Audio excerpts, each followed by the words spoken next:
Deb Boulay, August 18th, finishing up the beige level, the safety and security level today, and it's going to be 2 videos about cell phones.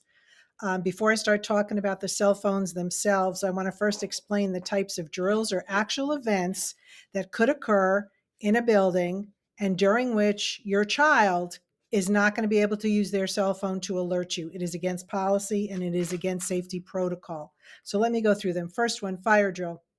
Principal says, we're going to have a fire drill, or in the event of a fire, the alarm would just go off. Teachers are taught where to go, how fast to go, what door to exit, how far away from the building they need to be.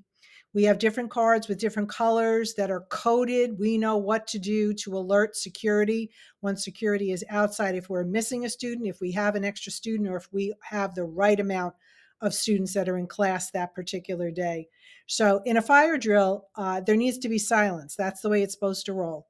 And the reason is because if it were to be a real fire, then teachers need to, and security guards need to be able to give us information so that we know as the adults what it is that needs to happen next. Second one, lockout. A lockout drill or event means that there is danger, potential danger outside of the building. So even though doors are always locked and entrances are locked, this means that no one can come in at all. No one will be given permission to come into the building or to exit the building. The day goes on as usual, instruction happens, kids change classes, but let's say if I was on a break and I went to get a cup of coffee as a teacher, I would not be allowed to come back in. You as a parent, you can't show up at the school and demand to get in. You're not going to be let in. It's a lockout. Once that's over, then it's over. Next, stand in place or hold in place. That means that there is potentially, if it's not a drill, there's something happening in the building where students are not to be in the hallways. It's usually a medical emergency. Someone's fallen down a stair, someone's fainted, the ambulance is here. They need to be able to come quickly inside the building without anybody in the hallways, gather the person in need and take them out in the ambulance, or maybe mobile mental health needs to come for someone who needs immediate attention.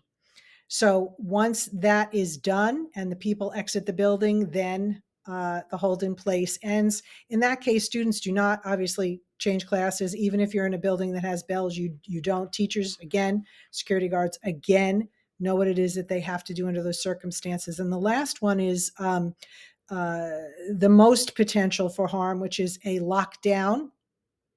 In a lockdown, there's an intruder inside the building, or it is believed that there's an intruder inside the building. This is why teachers always have to keep their doors locked, and we keep track of who is in our class, who is in the bathroom, who went to see the nurse, so that we can have accurate counts. But in a lockdown, everything stops. Teachers stop teaching, kids are escorted into a particular part of the room that is deemed to be the safest part of the room.